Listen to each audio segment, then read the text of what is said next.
In digital Marathi, जनतेच्या हक्काचं व्यासपीठ।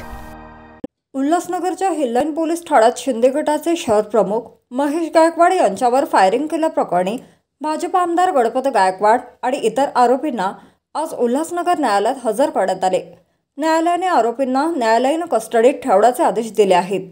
आमदार गणपत गायकवाड यांना फायरिंग प्रकरणात अटक केल्यानंतर त्यांना पहिले 14 फेब्रुवारीपर्यंत पोलीस कस्टडीत ठेवण्याचे आदेश न्यायालयाने दिले होते।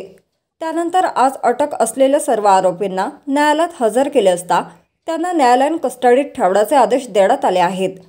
विशेष म्हणजे आज आरोपींना सकाळी 9 वाजताच न्यायालयात हजर करण्यात आले होते। यावेळी कोणताही अनुचित प्रकार घडू नये यासाठी पोलिसांनी कोर्टाच्या परिसरात संचारबंदी देखील लागू केली होती। तसेच यावेळी प्रचंड पोलीस बंदोबस्त तैनात करण्यात आला होता।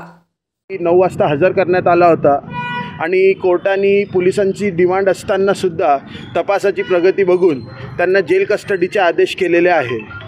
तर काय युक्तिवाद झाला एकंदरीत? युक्तिवाद म्हणजे त्यांनी तपासादरम्यान कशाला त्यांना अधिक पोलीस कस्टडी पाहिजे त्यांनी ते सादर केलं कोर्टाला। आम्ही सांगितलं की जे काही तपास झाला आहे कस्टोडियल इन्व्हेस्टिगेशन तेवढा पुरेसा आहे, आता पुढच्या कस्टडीची गरज नाही आहे। किती आरोपी आहेत? 5 आरोपी अटक केलेले आहेत। आता पुढची प्रोसेस असं आहे का सध्या आम्हाला सगळे सर्टिफाइड कॉपीज घेऊ दे, तोपर्यंत आम्ही काही सांगू नाही शकत। आपलं पूर्ण नाव सांगा। उमर काजी है। हिंदी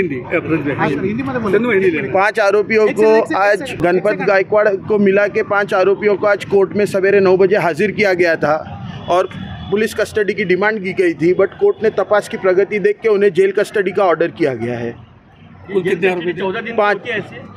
14 दिन के गैप पे एक्सटेंड होगी वो चार्जशीट आने तक। आज माननीय न्यायालय के समक्ष जो अपने माननीय आमदार गणपत गायकवाड़ और बाकी के जो आरोपी थे उन सभी लोगों को हाजिर किया गया था, जिसमें पुलिस के द्वारा और आगे की कस्टडी 11 दिन के बाद और आगे की कस्टडी की मांग रखी गई थी, जिसे माननीय न्यायालय ने आगे कोई प्रकार की किसी भी प्रकार की और पुलिस लॉकअप में रखकर या पुलिस कस्टडी में रखकर कोई और इन्वेस्टिगेशन करने की ज़रूरत नहीं है, जिसके कारण उनकी आगे की कस्टडी रिजेक्ट की गई है, नामंजूर की गई है और अब उनको आगे जेल अथॉरिटीज़ के पास में भेज दिया गया है आगे के प्रोसेस के लिए। और इन्वेस्टिगेशन एजेंसी अपना काम करेगी, आगे उनका इन्वेस्टिगेशन शुरू होगा और आरोपियों की जो पुलिस कस्टडी है वो पुलिस रिमांड आज यहाँ पे समाप्त कर दी है। तुमचं नाव सांगा ना। एडवोकेट नीलेश पांडे, एडवोकेट समीर विस्कुते और राहुल भोसले हमारी टीम।